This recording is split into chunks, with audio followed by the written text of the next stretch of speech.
Have you come across interesting, odd or unfamiliar words in the US election coverage? Do you know what POTUS means? Where did democracy originate? And why is the Oval Office called the Oval Office? Answers to all these questions coming up. But first, do subscribe to The English Nut. If you already have, as the Americans say, big ups to you. Coming out of hip-hop culture, big ups means kudos, respect, shout out, thanks.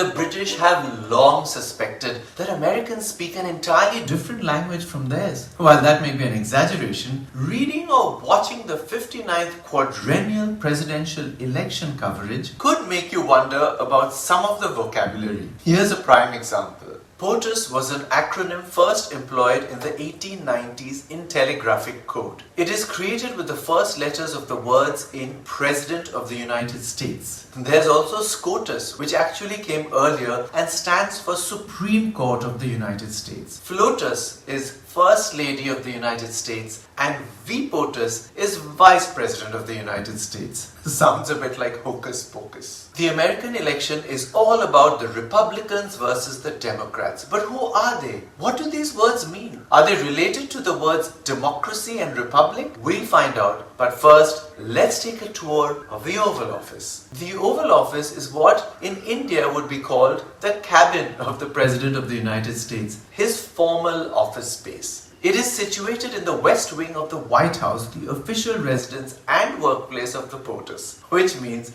he works from home. The White House is of course located in Washington, D.C., the nation's capital. Built in 1909 as a part of the expansion of the West Wing, President Taft was the first to use the original Oval Office. It was damaged by fire in 1929 and the modern Oval Office was built in 1934 by President Franklin Roosevelt. Do note that despite the double O, the name is pronounced Roosevelt, not Roosevelt. By the way, this isn't the only oval-shaped room in the White House. It was inspired by oval rooms that already existed in the residential part of the building. Do you think they call the part where the president lives the presidential residential wing? Just kidding. Every president designs his own oval-shaped carpet for his office and is even allowed to borrow artwork from museums to decorate the room. Wow, just for that, I wouldn't mind being the POTUS. The Oval Office is used not just to refer to the physical office space of the president, but also to describe the presidency itself. In this sentence, for example, recent policy decisions of the Oval Office have raised a hue and cry, which brings me to the Democrats and the Republicans. Let's find out what they're all about. After that, I'm going to use the words of Kamala Harris to bring to life what a democracy truly is. The two major political parties in the US are the Democratic Party, whose members and followers are called Democrats, and the Republican Party, whose members and supporters are called Republicans. These two party names originate in the two closely related words Democrat and Republican without the capital D and R. A small d Democrat is a person who believes in democracy, which I will shortly go into more detail about. Republican with a small r relates to a republic, a state in which the power rests with the voting public.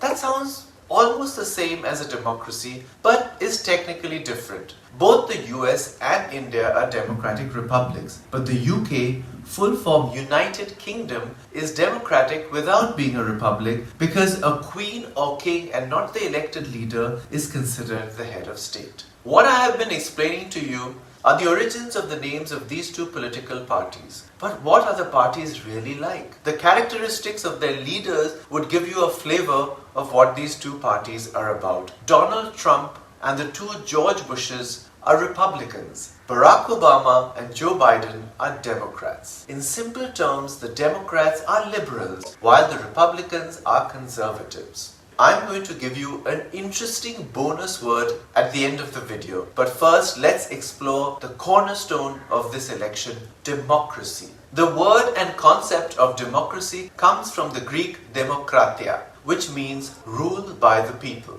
It was introduced in 507 BC by Cleisthenes, who headed the Greek city-state of Athens. The ideals and systems of democracy that were born in ancient Greece continue to form the basis of government not just in the US but in India and many other countries. To give you the essence of a modern democracy, let me share some nuggets from the inspiring acceptance speech of the first woman and person of color to be elected the Vice President of the United States, Kamala Harris, whose mother was Shamala Gopalan Harris, an Indian immigrant. Perhaps Harris was inspired by the country of her ancestors, India, which had a woman head of state decades ago. Here are some highlights of Harris's speech. Congressman John Lewis wrote, "Democracy is not a state, it is an act." And what he meant was that America's democracy is not guaranteed. It is only as strong as our willingness to fight for it. There is joy in it and there is progress because we the people have the power to build a better future. You voted, you chose hope, unity, decency, science, and yes, truth. Now is when the real work begins to unite our country and heal the soul of our nation. Indeed, it is the job of the leader of any democracy to foster harmony and unity among all citizens, regardless of caste, creed, or community. And I would hope that voters in any election support the candidate who champions unity, decency, science, and truth.